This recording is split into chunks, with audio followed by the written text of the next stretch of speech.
चंपावत के टनकपुर स्थित नवयोग ग्राम में पहुंचे मुख्यमंत्री धामी ने लिया नेचुरोपैथी का अनुभव। सीएम धामी ने किया मिट्टी स्नान। आयुर्वेद में मिट्टी का है बहुत महत्व।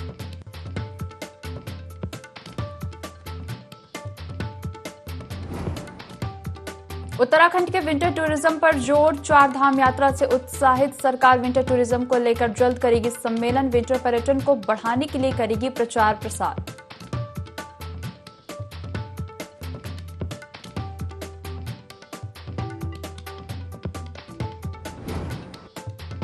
हरिद्वार के नहर पटरी पर पुलिस और बदमाशों में हुई मुठभेड़। एक बदमाश हुआ घायल। पुलिस ने इनामी बदमाश को किया गिरफ्तार।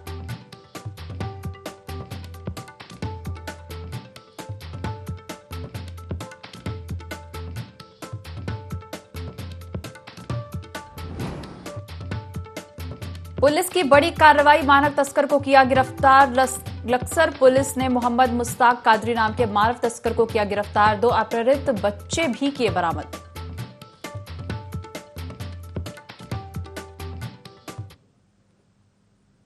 देवभूमि लाइव में आपका स्वागत है। मैं हूं आपके साथ दिव्या तिवारी। बुलेटिन की शुरुआत कर रहे हैं अब बड़ी खबर के साथ। दिल्ली एमडीसी चुनाव के लिए सीएम धामी स्टार प्रचारक है। सूची में यूपी, हरियाणा, हिमाचल के मुख्यमंत्री भी शामिल हैं। भाजपा में मुख्यमंत्री पुष्कर सिंह धामी को स्टार प्रचारक बनाया है। 40 स्टार प्रचारकों की सूची में शामिल किया गया है। भाजपा ने हिमाचल विधानसभा चुनाव में भी धामी को स्टार प्रचारक बनाया था।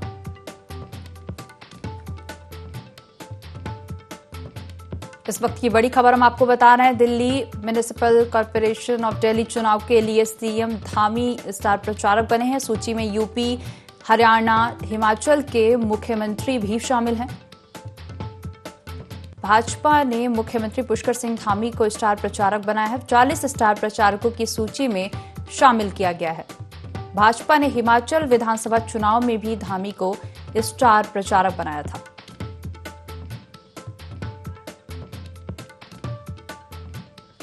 खबर पर ज्यादा जानकारी लेंगे। हमारे सहयोगी आकाश फोन लाइन पर जुड़ गए हैं। आकाश, दिल्ली एमडीसी चुनाव के एमसीडी चुनाव में सीएम धामी स्टार प्रचारक बने हैं। बड़ी जिम्मेदारी है ये बात सच है कि जिस तरीके से मुख्यमंत्री पुष्कर सिंह धामी एक युवा चेहरा है और कहीं ना कहीं बीजेपी इस युवा चेहरे के नाम पर तमाम जगहों पर प्रचार प्रसार कर रही है। और ऐसे में जिस तरीके से दिल्ली में एमसीडी के चुनाव होने हैं उसमें मुख्यमंत्री को भी जिम्मेदारी दी गई है कि वो भी स्टार प्रचारकों के तौर पर दिल्ली में प्रचार प्रसार करते हुए नजर आएंगे। अपनी पार्टी के पक्ष में जो है वोट मांगते हुए दिखाई देंगे। क्योंकि महत्वपूर्ण बात यह है कि दिल्ली जैसा शहर की अगर हम खासतौर पर बात करें तो ये ऐसा शहर है कि जहाँ पर तमाम जो लोग हैं वो कई अन्य राज्यों के भी रहते हैं। माना जा रहा है कि उत्तराखंड में भी से जुड़े हुए जो प्रवासी लोग हैं वो काफी बड़ी तादाद में जो है दिल्ली में रहते हैं। तो ऐसे में बीजेपी चाहती है कि मुख्यमंत्री जिस तरह से युवा चेहरा है उसके नाम पर कहीं ना कहीं वो अगर जनता के बीच में जाते हैं, वोट की अपील करते हैं तो उस नाम को जो है कैश किया जा सकता है। यही वजह थी कि हमने हिमाचल में भी देखा था कि मुख्यमंत्री को जिम्मेदारी दी गई थी। मुख्यमंत्री हिमाचल चुनाव में भी प्रचार प्रसार के लिए गए थे और तमाम जगहों पर उन्होंने जनसभाएं और तमाम जगहों पर रोड शो हो या फिर जनसंपर्क अभियान हो उसमें वो शामिल हुए थे। और अब कह सकते हैं कि जिस तरीके से बीजेपी एमसीडी चुनाव को लेकर काफी गंभीर है और यही वजह है कि जहां उत्तर प्रदेश हो, हरियाणा हो, हिमाचल हो, उनके मुख्यमंत्री को भी जिम्मेदारी दी गई है। वहीं उत्तराखंड के मुख्यमंत्री को भी जिम्मेदारी दी गई है। जहां जिन सीटों पर कहीं ना कहीं उत्तराखंड के जो प्रवासी लोग हैं जो अपनी एक तरीके से पकड़ रखते हैं और एक तरीके से कह सकते हैं कि उन सीटों पर कहीं ना कहीं उन लोगों का होल्ड होता है कि हार जीत को लेकर के, तो उन सीटों पर कहीं ना कहीं मुख्यमंत्री प्रचार प्रसार करेंगे और अपने पार्टी के पक्ष में वोट मांगेंगे। जैसे कि बीजेपी ने हिमाचल विधानसभा चुनाव में धामी को भी स्टार प्रचारक बनाया था तो और दिल्ली एमसीडी चुनाव में भी बनाया, तो उसका कैसा असर देखने को मिलेगा? देखिए, बिल्कुल असर की अगर हम खासतौर पर बात करें तो हिमाचल पहाड़ी राज्य है और इसमें उत्तराखंड की भौगोलिक परिस्थितियां और हिमाचल की भौगोलिक परिस्थितियां एक समान कहीं ना कहीं है कि दोनों ही जगहों पर कहीं ना कहीं पहाड़ है और एक तरीके से जनजीवन जो है पूरी तरीके से एक जैसा कहीं ना कहीं है। तो ऐसे में मुख्यमंत्री वहां पर भी प्रचार प्रसार में गए थे। एक सादगी का परिचय भी मुख्यमंत्री ने दिया था, जनता के बीच में गए थे, जनसंपर्क किया था, रोड शो किया था, डोर टू डोर कैंपेन में वो शामिल हुए थे और वोट मांगे थे।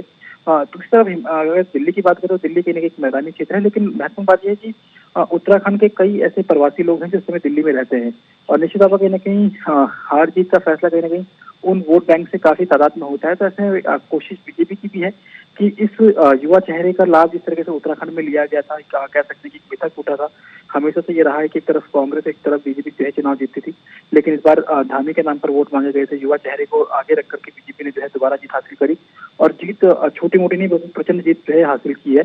तो ऐसे में कोशिश यही है कि इस युवा चेहरे के नाम पर जो है आने वाले समय में तमाम जगहों पर जो चुनाव हो रहे हैं, चाहे दिल्ली एमसीडी का हो या हिमाचल का हो, उसको बीजेपी कैच कराना चाहती है। और खासतौर पर अगर हम दिल्ली की बात करें तो दिल्ली में उत्तराखंड के प्रवासी लोग काफी भारी तादाद में है। तो ऐसे में ये कोशिश रहेगी मुख्यमंत्री की भी, उन अपने लोगों के बीच में अगर जाते हैं तो सारी बातें कहने के अपने बारे में बताने का आसानी होती है और अपनी पार्टी के पक्ष में जो तमाम कैंडिडेट हैं उनके पक्ष में जो है वोट मांगने की जो बात होती है वो सीधे तौर पर वो कर सकते हैं। तो इसी के लिए कहीं ना कहीं बीजेपी ने जिम्मेदारी दी है और ऐसे में आने वाले समय में जिस तरह का चुनाव प्रचार वहां पर अपने जोरों पर होगा तो मुख्यमंत्री वहां पर दोबारा से जो है प्रचार प्रसार में नजर आएंगे। दिल्ली एमसीडी चुनाव में सीएम धामी को बड़ी जिम्मेदारी मिली है, स्टार प्रचारक बनाए गए हैं। आकाश, जुड़ने के लिए और जानकारी साझा करने के लिए आपका बहुत बहुत धन्यवाद। मुख्यमंत्री पुष्कर सिंह धामी टनकपुर स्थित नवयोग ग्राम पहुंचे, जहां स्थानीय कार्यकर्ताओं ने उनका फूल मालाओं के साथ स्वागत किया। इस दौरान उन्होंने नवयोग सूर्योदय सेवा समिति द्वारा आयोजित नेचुरोपैथी कार्यक्रम में प्रतिभाग किया, जहां उन्होंने प्राकृतिक चिकित्सा के तहत मिट्टी का लेप लगाकर उपचार कराया। साथ ही सीएम धामी ने कहा कि आयुर्वेद में मिट्टी स्नान का बहुत महत्व है।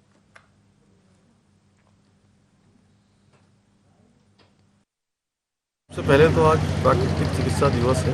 मैं प्राकृतिक चिकित्सा दिवस की सबको बधाई देता हूँ, बहुत शुभकामनाएं देता हूँ। और यहाँ पर डॉक्टर नवदीप जोशी जी द्वारा तमाम प्रकार से प्राकृतिक चिकित्सा को बढ़ाने के लिए, योग के क्षेत्र को बढ़ाने के लिए लगातार काम हो रहा है। और यहाँ आज मड थेरेपी उनके द्वारा लगातार कराई जाती है, तो निश्चित रूप से हमारे बचपन की भी हमको याद दिलाती है। और जो हमारे ऋषियों ने, मुनियों ने जो हमारी जीवन पद्धति के साथ चलने वाली पद्धति है, यह पद्धति अपनाई है। और पिछले दिनों जब कोरोना महामारी आई थी उन दिनों में हमें इन सब पद्धतियों को भली भांति परिचय करवाया कि किस प्रकार से उपयोगी है, किस प्रकार से स्वास्थ्यवर्धक है, किस प्रकार से स्वस्थ रहा जा सकता है।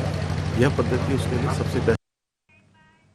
उत्तराखंड में इस बार चार धाम यात्रा में रिकॉर्ड तोड़ श्रद्धालु पहुंचे, जिससे प्रदेश में पर्यटन के पंख तो लगे ही, साथ ही पर्यटन से जुड़े लोगों की आर्थिक लाभ भी हुआ है। वहीं अब सरकार विंटर टूरिज्म को बढ़ावा देने के लिए जल्द टूर ऑपरेटर का सम्मेलन करने जा रही है, जिसकी जानकारी खुद पर्यटन मंत्री सतपाल महाराज ने दी है। उन्होंने कहा कि सरकार की कोशिश है कि प्रदेश में पर्यटन का अधिक प्रचार प्रसार किया जाए, जिससे पर्यटक उत्तराखंड का रुख करें।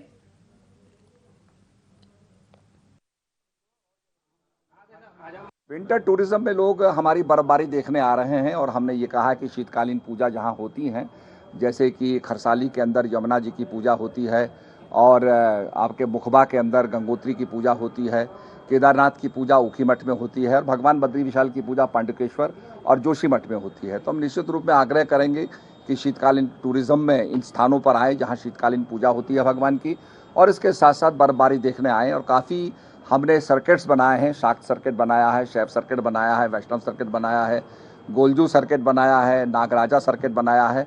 इसमें भी काफ़ी विस्तार हो रहा है और काफ़ी लोग जा रहे हैं। अभी हम टूर ऑपरेटर्स का एक सम्मेलन करने जा रहे हैं, जहां उनसे आग्रह करने जा रहे हैं कि और भी गंतव्यों का प्रचार प्रसार किया जाए, जिससे कि यात्री जो है और स्थानों पर जाकर उसका लाभ ले। चाइल्ड हेल्पलाइन चंपावत की ओर से नेपाल सीमा से लगे चमदेवल क्षेत्र में लोगों की बाल विवाह जैसी कुरीतियों को लेकर जागरूक किया गया। चाइल्ड हेल्पलाइन ने जीजीआईसी के छात्राओं के साथ मिलकर जागरूकता रैली निकाली, लोगों को बाल विवाह के प्रति जागरूक किया। चाइल्ड हेल्पलाइन के जिला समन्वयक संतोषी ने लोगों को बताया कि बाल विवाह सामाजिक कुरीतियों के साथ साथ कानूनन अपराध भी है। कम उम्र में बच्चों की शादी करने से उनके स्वास्थ्य, मानसिक विकास और खुशहाल जीवन पर काफी बुरा असर पड़ता है। रोकथाम के लिए 1098 टोल फ्री नंबर पर सूचना दें। वहीं पंचेश्वर कोतवाली की प्रभारी SHO सुमन पंत ने सीमावर्ती क्षेत्र के लोगों को नशे से दूर रहने की प्रति जागरूक भी किया।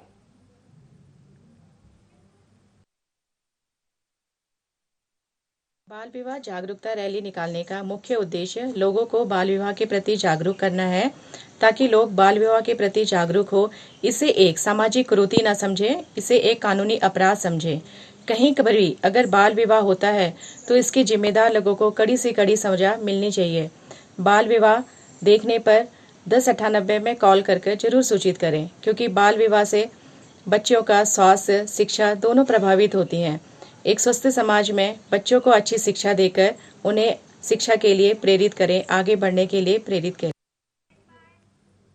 नैनीताल में बने हाई कोर्ट को अब हल्द्वानी में शिफ्ट किया जाएगा। कैबिनेट से इसकी मंजूरी मिल चुकी है। सरकार के इस फैसले की विपक्षी दिग्गज और गढ़वाल मंडल अधिवक्ताओं ने तारीफ की है। वहीं पर्वतीय इलाकों के अधिवक्ता और कुछ संगठन इसका विरोध कर रहे हैं।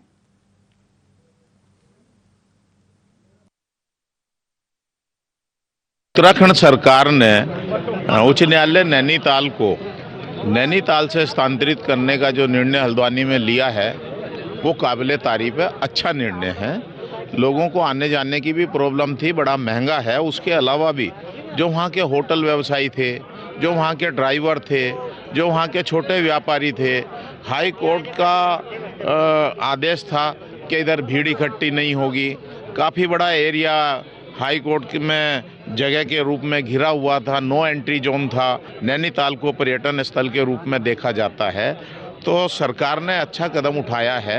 हाई कोर्ट को हल्द्वानी स्थानांतरित करने का जो निर्णय लिया है, हम उसका स्वागत करते हैं, क्योंकि उत्तराखंड का जो भौगोलिक क्षेत्र है उसकी दृष्टि को ध्यान में रखते हुए यहाँ काफ़ी दूर पड़ता था यहाँ से नैनीताल, और वादकारी को जाने में बड़ी दिक्कत और परेशानियों का सामना उठाना पड़ता था।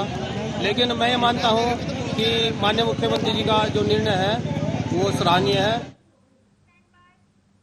हरिद्वार में न्यायिक अधिकारियों द्वारा अधिवक्ताओं को सम्मान न मिलने और न्याय प्रक्रिया में व्यवधान को लेकर जिला बार एसोसिएशन हरिद्वार के अध्यक्ष सुशील कुमार एडवोकेट की अध्यक्षता में जिला न्यायालय परिसर में धरना प्रदर्शन किया गया। सुशील कुमार ने बताया कि न्यायिक अधिकारियों से अधिवक्ताओं को सम्मान न मिलने और न्याय में सहयोग प्रदान न करने पर अधिवक्ताओं द्वारा मजबूरी में यह कदम उठाया गया है। साथ ही कहा कि यह सभी के स्वाभिमान की लड़ाई है। सुशील कुमार ने बताया कि हाई कोर्ट मैदानी क्षेत्रों में होना चाहिए। दुर्गम पहाड़ी क्षेत्र में हाई कोर्ट होने के कारण बेहद कठिनाई का सामना करना पड़ता है। लंबे समय से न्यायालय में न्यायिक अधिकारियों की उपेक्षा के कारण शिथिल पड़े हैं। साथ ही वादकारी न्याय से वंचित हैं, जो कि विचाराधीन पहलू है।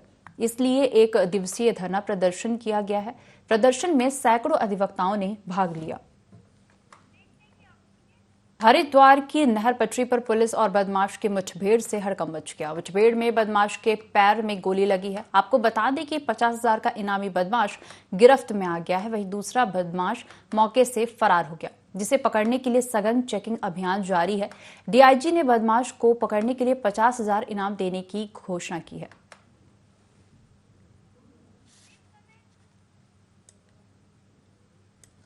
हरिद्वार की नहर पटरी पर पुलिस और बदमाश की मुठभेड़ से हड़कंप मच गया। मुठभेड़ में बदमाश के पैर में गोली लगी है। आपको बता दें कि 50,000 का इनामी बदमाश गिरफ्त में आ गया है। वहीं दूसरा बदमाश मौके से फरार हो गया है, जिसे पकड़ने के लिए सघन चेकिंग अभियान चलाया जा रहा है। डीआईजी ने बदमाश को पकड़ने के लिए 50,000 इनाम देने की घोषणा भी की है।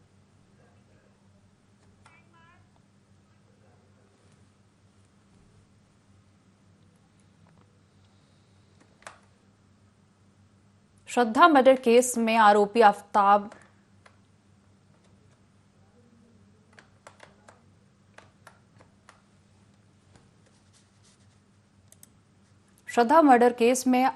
आरोपी आफ्ताब को फांसी देने की मांग अब उठने लगी है। वहीं देश भर में कई हिंदू संगठन हत्यारे को कठोर सजा दिए जाने की मांग को लेकर प्रदर्शन कर रहे हैं। इसी कड़ी में उत्तराखंड के काशीपुर में भी हत्यारे को सूली पर चढ़ाने के लिए मुस्लिम संगठनों ने मोर्चा खोल दिया है। वहीं मुस्लिम युवा मोर्चा के प्रदेश अध्यक्ष एमए राहुल और मुस्किम सलमानी के नेतृत्व में मुस्लिम कार्यकर्ता काशीपुर उप जिलाधिकारी के दफ्तर पहुंचे, जहां उन्होंने श्रद्धा की निर्मम हत्या करने के विरोध में जमकर प्रदर्शन करते हुए नारेबाजी की। साथ ही कार्यकर्ताओं ने हत्यारे आफ्ताब को शीघ्र ही फांसी की सजा दिए जाने की मांग को लेकर राष्ट्रपति को ज्ञापन भी सौंपा।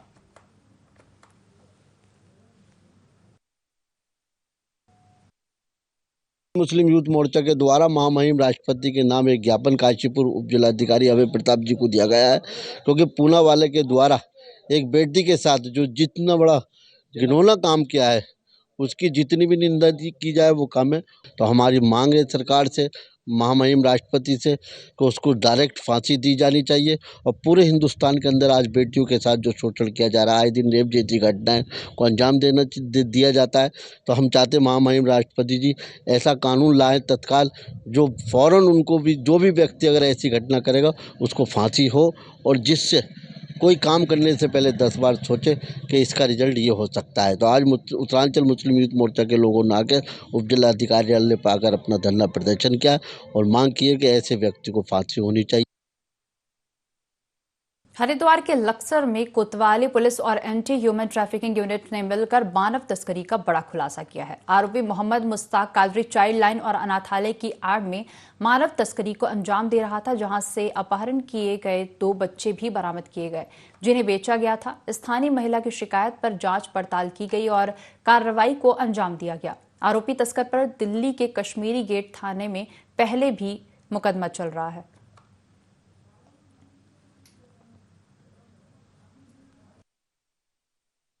काफी कठिन था, चूंकि अभियुक्त की पहचान इसमें मुश्किल थी, तो लगातार 3 महीने से इसमें टीम प्रयास कर रही थी और इसके बाद जो विभिन्न सीसीटीवी और अन्य जगह से स्थान को चिन्हित किया गया और इसके बाद उस व्यक्ति को जो है हरिद्वार लक्सर रेलवे स्टेशन से जो गिरफ्तार किया गया।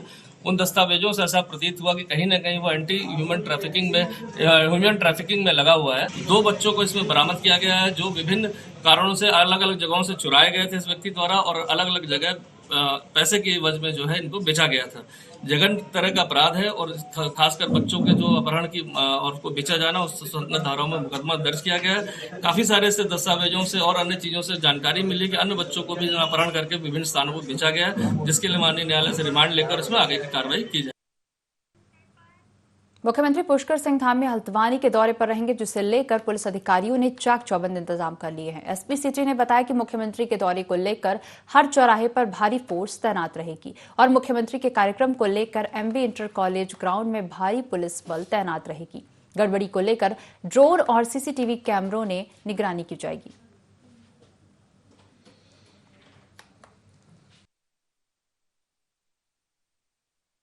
माननीय मुख्यमंत्री का आज भ्रमण कार्यक्रम है हमारे हल्द्वानी में, तो माननीय मुख्यमंत्री यहाँ पहुँचेंगे। सर्किट हाउस में जो यहाँ की स्मार्ट सिटी की जो परियोजना है उनके बारे में मीटिंग लेंगे और बाकी एमबी इंटर कॉलेज में आएंगे, जो श्री भागवत कथा चल रही है उसमें पार्टिसिपेट करेंगे। वहाँ पर लगभग आधा घंटा रहेंगे, तो उसके लिए पूरे फोर्स को ब्रीफ कर दिया गया है, रूट के लिए भी और कार्यक्रम स्थल के लिए भी और हेलीपैड के लिए भी।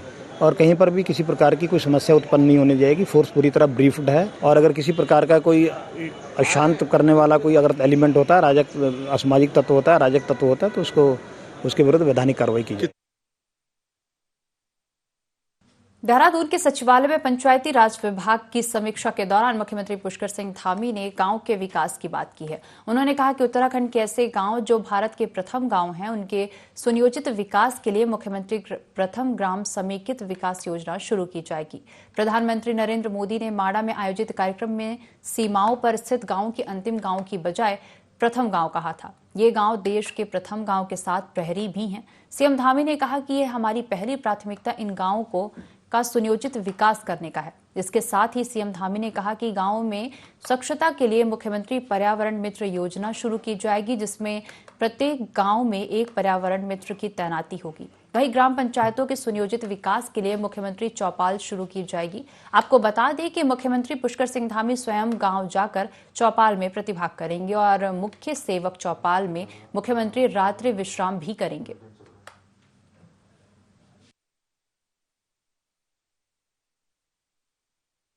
पंचायती राज की समीक्षा बैठक हुई है और उसमें निश्चित रूप में माननीय मुख्यमंत्री जी ने ये कहा है कि पंचायतों की इनकम बढ़ानी चाहिए और 10-10 हज़ार आपदा निधि जो है वो ब्लॉक प्रमुखों को दी गई है, ताकि आपदा में पहले व्यक्ति वो होते हैं जो पहुंचते हैं, तो सरकार की तरफ से त्वरित सहायता देने के लिए उनको 10-10 हज़ार का प्रावधान किया गया है। इसके साथ साथ बहुत से महत्वपूर्ण इशू लिए गए, खासकर से जो हमारा कूड़ा होता है, गार्बेज होता है, उसके सेग्रीगेशन की बात की गई कि उसको घर से निकलने पे ही उसका सेग्रीगेशन हो जाए। जो गीला कूड़ा होता है वो खाद बनने के काम में आए, बाकी जो प्लास्टिक होता है उसको कंपैक्टर के ज़रिए कंपैक्शन करके उसका रिसाइकलिंग उसकी की जाए। तो इस प्रकार से बहुत से अच्छे निर्णय लिए गए हैं और निश्चित रूप में पंचायतें इससे मजबूत होंगी। ग्राम विकास से ही जो है संपूर्ण विकास होगा, उसको लेकर जहां हमारे देश के यशस्वी प्रधानमंत्री मोदी जी ने ग्राम सभाओं को मजबूत करने के लिए लगातार 14वें वित्त में उनको अधिकाधिक जहां अधिकार दिए हैं, अधिकार उनको वित्त की व्यवस्था की है, हम भी उसी को आगे बढ़ाते हुए जो हमारे सीमांत गांव हैं उन सभी गांवों को प्रथम गांव की संज्ञा देकर उनको आगे बढ़ाने का काम होगा। सारे ग्राम हमारे आदर्श स्थिति में आए, उसमें सड़क है, पानी है, बिजली है, आवास है, स्वच्छता है, इन सभी पर विशेष रूप से हम फोकस करेंगे। सभी गांव हमारे आदर्श स्थिति में आए, सबका एक सुनियोजित विकास हो और हमारे सभी अधिकारीगण, चाहे वो ब्लॉक के हों, चाहे वो जिले के हों या हमारे शासन के अधिकारी हों, वो सभी गाँव में जाएं। इस प्रकार की पहल भी हम लोग करेंगे, जिससे कि रात्रि विश्राम भी हो, रात्रि चौपाल भी लगाए जाएं और लोगों के साथ संवाद करके उनकी समस्याओं को सुनें और उनके निराकरण के लिए काम करें।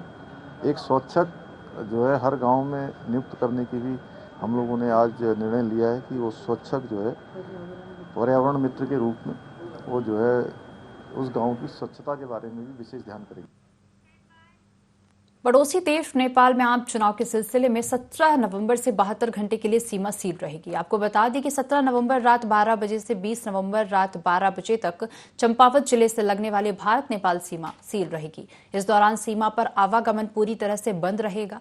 टनकपुर एसडीएम हिमांशु लाटिया ने मीडिया को जानकारी देते हुए बताया कि जिला प्रशासन के नेपाल के अधिकारियों से हुई वार्ता के बाद डीएम चंपावत नरेंद्र सिंह भंडारी के निर्देशानुसार चंपावत से लगी नेपाल सीमा गुरुवार रात 12 बजे से 20 तारीख रात 12 बजे तक सील कर दी है। इस दौरान सीमा पार से होने वाला आवागमन पूरी तरह से प्रतिबंधित रहेगा। साथ ही सुरक्षा की दृष्टि से भी इस दौरान सीमा पर कड़ी निगरानी रखी जाएगी। 20 नवंबर से जनरल इलेक्शन होना है, तो जो एसओपी रहता है 3 दिन तक बॉर्डर क्लोज किए जाते हैं। जब हमारा इलेक्शन हुआ था तो तब हमने रिक्वेस्ट की थी उनको और दोनों साइड से बॉर्डर क्लोज हुए थे। अब उनका इलेक्शन है तो हमने आदेश कर दिया है कि 17 तारीख से रात्रि से 20 तारीख की रात्रि तक ये बॉर्डर्स हमारे क्लोज रहेंगे। हमारे जिला प्रशासन जिलाधिकारी महोदय से निवेदन किया गया था कि बॉर्डर को सील रखा जाना है, जिसके क्रम में जिलाधिकारी महोदय द्वारा निर्देश जारी किए गए हैं जब तक कि नेपाल में चुनाव नहीं हो जाते 20 तारीख की रात्रि 12 बजे तक जो इंडिया और नेपाल का जो बॉर्डर है वो पूरी तरीके से सील रहे। मुख्यमंत्री पुष्कर सिंह धामी से विश्व हिंदू परिषद के संगठन मंत्री अजय और प्रांत अध्यक्ष रवि देव आनंद ने मुलाकात की। वहीं उन्होंने राज्यों में धर्मांतरण रोकने के लिए मजबूत कानून बनाने की दिशा में उठाए जा रहे कदमों की सराहना की। साथ ही संगठन मंत्री ने सीएम धामी को बताया कि विश्व हिंदू परिषद द्वारा प्रत्येक 3 साल में हितचिंतक अभियान चलाया जाता है। इसी क्रम में मुख्यमंत्री पुष्कर सिंह धामी को भी विश्व हिंदू परिषद का हितचिंतक बनाया गया।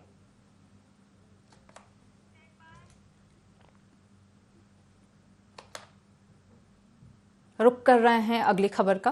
देहरादून के राजभवन ऑडिटोरियम में आयुर्वेद एवं मर्म चिकित्सा पर आयोजित सेमिनार में राज्यपाल लेफ्टिनेंट जनरल गुरमीत सिंह ने बतौर मुख्य अतिथि प्रतिभाग किया। आयुष शिक्षा विभाग और आयुर्वेदिक विश्वविद्यालय के सहयोग से आयोजित सेमिनार को संबोधित करते हुए राज्यपाल ने कहा कि योग, आयुर्वेद और मर्म जैसी भारतीय चिकित्सा पद्धतियां हमारी अनमोल धरोहर हैं। हजारों वर्षों के बाद भी उनका ज्ञान हम सभी के लिए आज भी बहुत उपयोगी है। इसके साथ ही राज्यपाल ने कहा कि हमें योग, आयुर्वेद और मर्म को जीवन का आधार बनाना होगा, जिससे हम देश को स्वस्थ और मजबूत बनाने में सक्षम होंगे।